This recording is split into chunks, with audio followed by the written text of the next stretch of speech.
Trypanosomia humana africana. A sigla em inglês é HAT, mas é mais conhecida como doença do sono. Essa doença ela é infecciosa, é uma infecção parasitária, e ela é transmitida através da mosca, que seria o vetor. Na imagem aqui a gente vê a imagem dessa mosca, que é o vetor. E do lado a gente vê o Trypanosoma, que é um gênero, e tem um subgênero Trypanosome, que significa que são protozoários flagelados. As espécies nocivas aos seres humanos são os T. brucei. Então, os agentes etiológicos são esses protozoários flagelados aqui, representados em uma imagem ilustrativa, junto às células da hemácia, que é por onde eles entram, né? Essas moscas são hematófagas. Aqui eu trouxe uma imagem microscópia genérica do que seria um protozoário flagelado. As espécies que são nocivas a gente são a Trypanosoma brucei gambiense e a Brucei rhodesiense. A Brucei gambiense é a que é responsável por 97% da transmissão da doença, é a mais nociva. Esse parasita, ele é presente na mosca em várias formas, e a forma que contamina a gente é a forma que está presente quando eles colonizam as glândulas salivares da mosca, em forma metacíclica, e está aqui indicada nessa imagem, com o slide do título ainda sobre agentes etiológicos. E essa mosca contrai esse protozoário também através da alimentação dela, já que tanto a fêmea quanto o macho dessa espécie são hematófagos obrigatórios. Então, quando eles comem, eles contraem, e quando eles vão se alimentar novamente, eles transmitem. Vamos falar agora sobre a morfologia desses parasitas. Como podemos observar aqui nesse esqueminha, elas possuem todas as organelas comuns de uma célula comum, e essas organelas exercem suas funções normalmente, igual uma célula comum.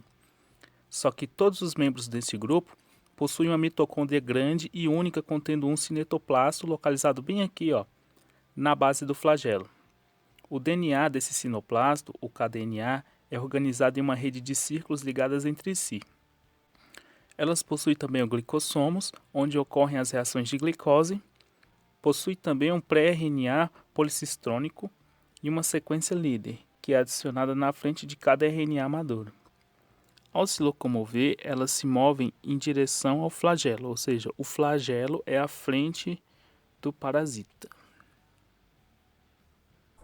Doença causada pela subespécie Trypanosoma brucei, exclusivamente africana. A transmissão depende do inseto do gênero Glossinia, da mosca tsetse. Bom, o ciclo biológico da doença ocorre ao sugar o sangue, um inseto infectado do gênero Glossinia, a mosca tsetse, injeta as triplas mastigotas metacíclicas na pele do hospedeiro. Os parasitas entram no sistema linfático e passam para a corrente sanguínea. Na corrente sanguínea, eles se transformam em tripomastigota. Essa é a parte 2. No 3, são levados para outros locais do corpo, como linfa, o sistema nervoso central e LCR, e se replicam por fisão binária. Na 4 e na 5, a mosca ingere o sangue infectado por tripomastigotas. Aí a gente entra no segundo ciclo, que é o 6 e o 7, que dentro do intestino da mosca, os parasitas transformam-se em tripomastigotas procíclicos e multiplicam-se por fisão binária e transformam os epimastigotas em epimastigotas. 8. As epimastigotas atingem as glândulas salivares das moscas e continuam a multiplicação. E esse ciclo levam no máximo 3 semanas. Bom, agora a gente vai falar da infectividade e da resistência do Trypanosoma brucei. A picada inocula os parasitas, que ficam confinados em nódulo inflamatório 9 dias. Depois vão para a circulação. Os tripanossomos multiplicam-se exponencialmente, depois desaparecem. A ação do sistema imune, por causa da ação do sistema imune, IgG.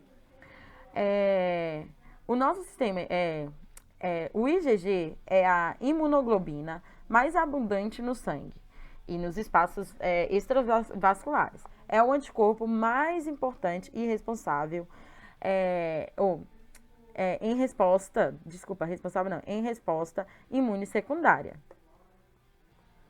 Bom, produzem flagelos, né, com novos antígenos resistentes à ação dos anticorpos.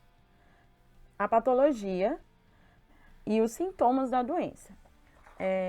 Tripanossomos tem afinidade pelo conjunto conjuntivo. Então, ele vai se inocular lá e vai, né, se reproduzir por lá. Depois, eles consomem muita glicose. Nisso, eles vão retirando a energia, né, do hospedeiro. Depois, eles têm as reações hipersensibilidade imunológica. Assim, você vai tendo bastante alergias, né?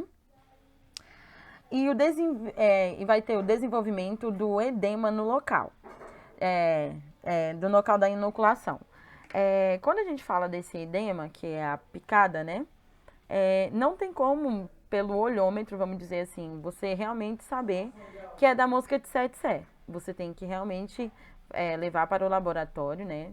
Pegar uma amostra, levar para o laboratório e realmente ver, né? Aí nós temos o estágio 1, né, que é o estágio inicial, e nós temos o estágio 2, que é o estágio avançado. Nós vamos falar do estágio inicial. Os sintomas são anemia hemolítica, agregação de plaquetas, agregação de plaquetas. Aí nos períodos tardios, anemia agravada, hipertrofia dos linfonodos, do baço, fígado, endemas e ascite.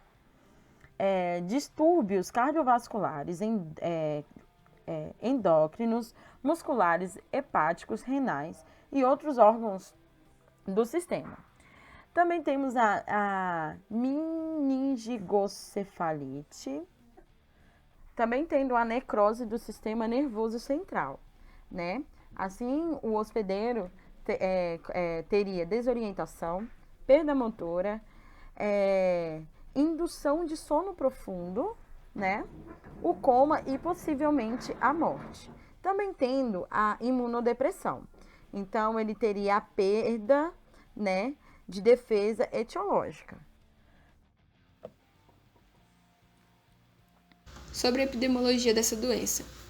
O Programa de Medicina Sem Fronteiras, em 2012, iniciou uma pesquisa sobre essa doença e os resultados dessa pesquisa diminuíram a quantidade de pacientes de 37 mil novos casos em 1999 para menos de 3 mil casos em 2015. Isso por quê? Porque eles descobriram um fármaco administrado via oral, aprovado em 2018, que combate essa doença. Essas moscas, elas são procriadas em regiões quentes e úmidas, né? Um ambiente propício para propagação de insetos. E esse é o clima presente na savana africana. Por isso que causava um grande contágio. E outra informação que tinha nesse site, que essa é uma doença que ocorria em populações negligenciadas, eles usavam esse termo, que são populações mais pobres, mais carentes, que não têm saneamento básico, que não têm água tratada, não tem nada disso, né? Então, as condições ali são propícias para a proliferação dessa mosca, além do clima. E também, a gente tem que pensar que não é porque essas populações têm pouco acesso a uma alimentação saudável que elas não produzem lixo, né? Que são os ambientes onde são colocados os ovos das moscas. Então, a profilaxia, no caso que a gente poderia tomar para essa doença, seria interferir no ciclo de vida da mosca, sendo análoga aí ao que acontece com a dengue. Seria não proporcionar ali locais que sejam propícios para ela colocar os ovos, né? Que tem algum tipo de alimento para as larvas da mosca. E apesar da mosca ter um ciclo de vida rápido, ela coloca muitos ovos, então é muito difícil ter uma profilaxia para essa doença. Então, eles focaram em desenvolver um tratamento, né, que fosse menos nocivo e eficaz, porque o tratamento que tinha antes era muito nocivo e de 1 a cada 20 pacientes que eram tratados morriam. E agora tem um comprimido que eles tomam, um remédio, que melhora, que acaba, né, cura a doença. E essa doença não tem no Brasil, tá? É uma doença da África subsaariana. em algumas partes desse continente e não chega a atingir a gente não, tá? Por conta do clima e várias coisas que é necessário para a mosca sobreviver. E também, como eu falei, esse protozoário, ele está presente também em animais silvestres lá desse local. Então, por isso que tem esse grande contágio, né? Os sintomas geralmente aparecem de 1 a 3 semanas após a infecção, e eles podem ser mínimos ou intermitentes durante os primeiros meses, né? E também depende muito de onde ocorreu a infecção, porque a tripanossomiase do leste da África tem um período de incubação diferente da tripanossomiase da África Ocidental. No primeiro estágio da doença do sono, o paciente apresenta sintomas não específicos, como febre, dor de cabeça, fraqueza, coceira e dores nas articulações.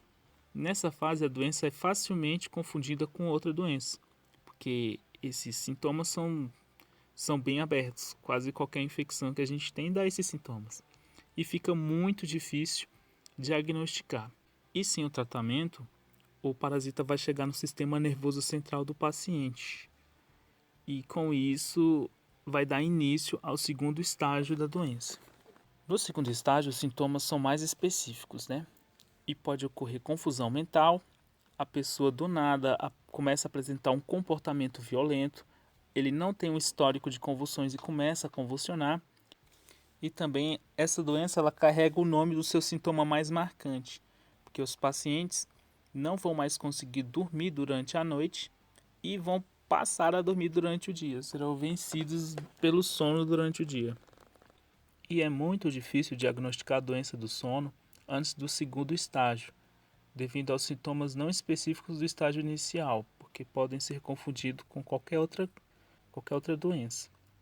E uma vez que o parasita é detectado, é necessário fazer uma punção lombar para examinar o líquido do cérebro espinhal do paciente.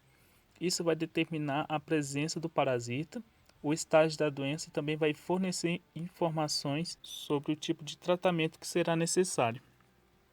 Por muito tempo, o tratamento da doença do sono ele foi feito pelo medicamento derivado de arsênico, que era tão tóxico, mas tão tóxico, que levava à morte de 1 a cada 20 pessoas que realizavam esse tratamento. E para poder fazer o tratamento, era necessária a supervisão de um médico que ia administrar as injeções. E era sabido por todo mundo que esse medicamento causava uma série de efeitos colaterais, que incluíam convulsões, febre, perda da consciência, feridas na pele, fezes no sangue, náuseas, vômitos, entre outros. Mas graças a um estudo encabeçado pela Iniciativa de Medicamentos para Doenças Negligenciadas, o DND, que foi iniciado em 2012, permitiu o desenvolvimento de um novo medicamento, o fexinidazol, que ele é totalmente oral e sem grandes efeitos colaterais. Seu uso foi aprovado em 2018 e representa uma nova página no tratamento da doença do sono.